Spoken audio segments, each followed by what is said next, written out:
because the images you work with Photoshop are primarily raster images or bitmap images, that means they're resolution dependent.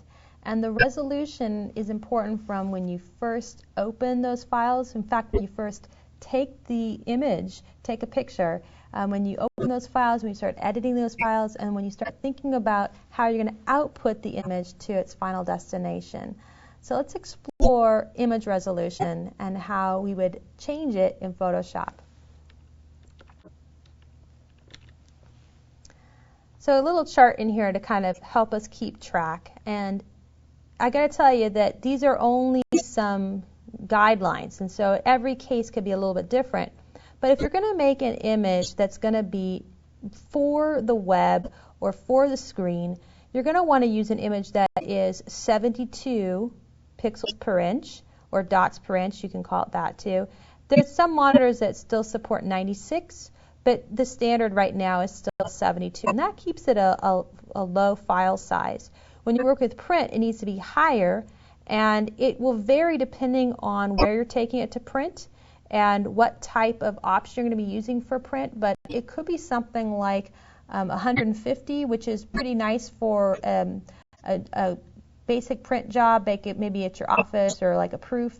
185 is very common for newspapers. 300 is usually the size that you're going to be using for some type of commercial print, but it could be even higher depending on the option. So if you're going to be doing some commercial print, talk with the vendor and to find out what's the best options for that particular job and their equipment.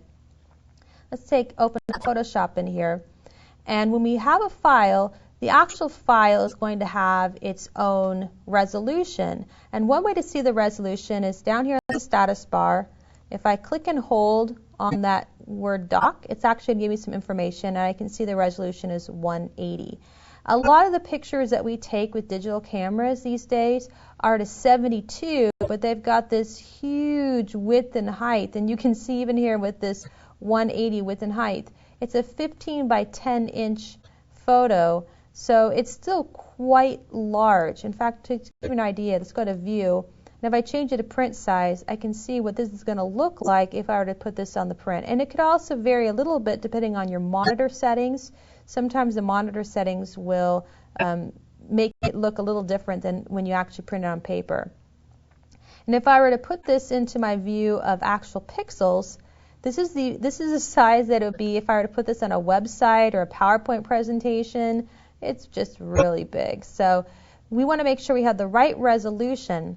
Now, if I were doing some editing or touch-up, I would keep it at a higher resolution while I'm working on the editing and touch-up, because the higher the resolution, the more details I have. In fact, you're not noticing any pixelation at this point, so I've got a lot of space for zooming in. I have to go pretty far before I start to get pixelation, and so that just makes it really nice to have a high resolution when you're doing some of the editing.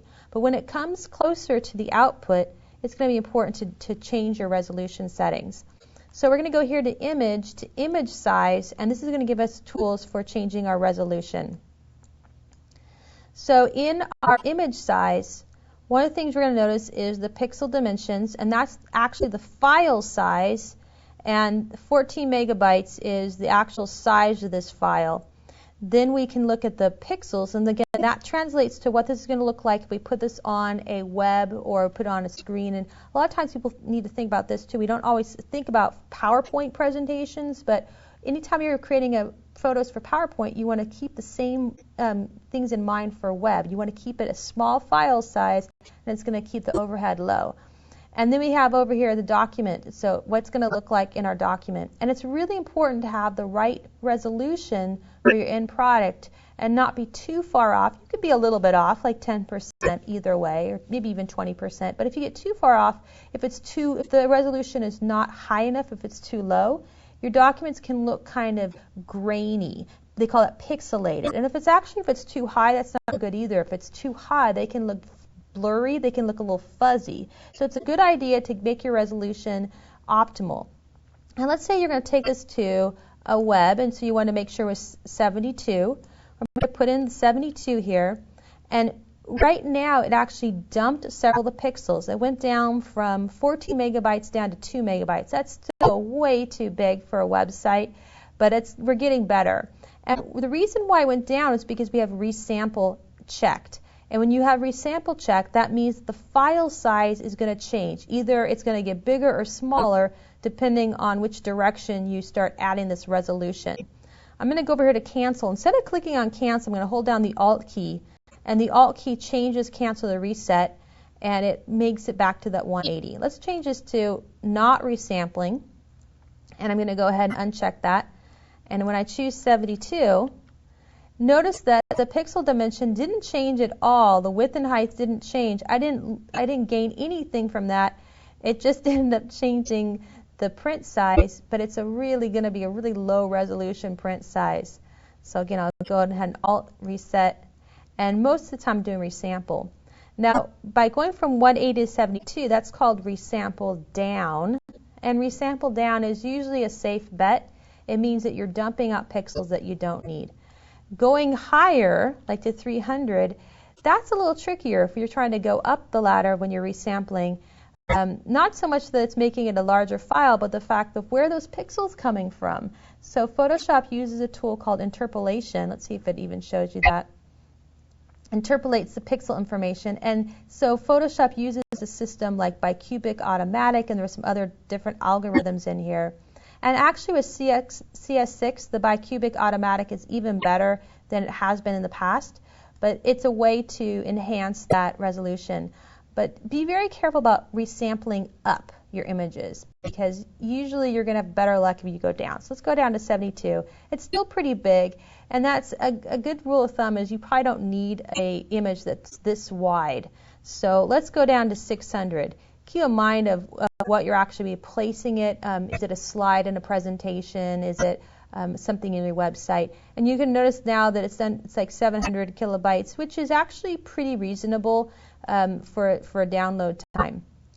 Now when I click on OK, now I've got this resolution. If I change my view in here to actual pixels, that's a nice size and much more manageable, and it's going to download or upload, depending on how you want to say it, a lot faster on your screen settings.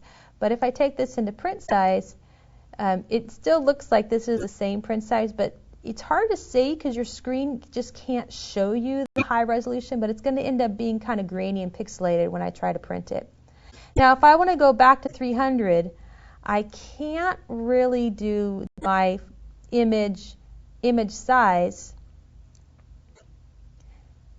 because if I try doing image size, I'm starting with this 72. Photoshop's already dumped the pixels, so there's a little bit of destruction in there. But I can go back to my history, and in my history I can return back to my original image, or I could even have done a file revert. That would have let me go back. So keep that in mind when you're changing with your image size, is you want to start with your original quality and then make different samples. And it's very possible you might have a print version as well as a screen version of the same image. So here's back to image size, and we decided that we want to do a 300. But if we try to resample it, we're going to be using interpolation. So uncheck resample. Let's go down to 300. And instead of printing a 15 by 12, it's printing something more like 9 by 6. And what Photoshop's really doing is it's squeezing those pixels together, kind of like squeezing the pressure together in the tire to end up having that resolution of 300. You still have the same number of pixels, just in a smaller space. And resolution is really your pixels per inch, your PPI. And so that's where you're getting that resolution. Incidentally, you can notice the constrained proportions. So when I'm making these changes, it's keeping the width and height proportional as I'm making those changes, and that's something that you could be aware of whether you're doing the resample or not. Click on OK, and let's take a view to change our view here. So if we were to do this fit on screen, it actually is changing a little bit. Oops, let me take that back. If we do actual pixels there, it's still pretty big with actual pixels. But if we go into our print size, the print size is moving it down a little bit to something more reasonable and a higher resolution. So again, when you're working with resolution, the key to remember is, are you going to resample or not resample? And it usually has to do with, I want to lower the file I'm going to resample down, or I want to squish those pixels together to have a higher resolution, so I'm going to choose to not resample. That's the good rule of thumb right there. Let's go ahead and go back to our history. Okay, you may not be able to see it, but it's changed. There's our 14.1 in there. And some other things that we can do that affect the image size and the resolution is there's a crop option, and when you crop, you can actually crop with size and resolution. And this is great if you want to create a thumbnail effect.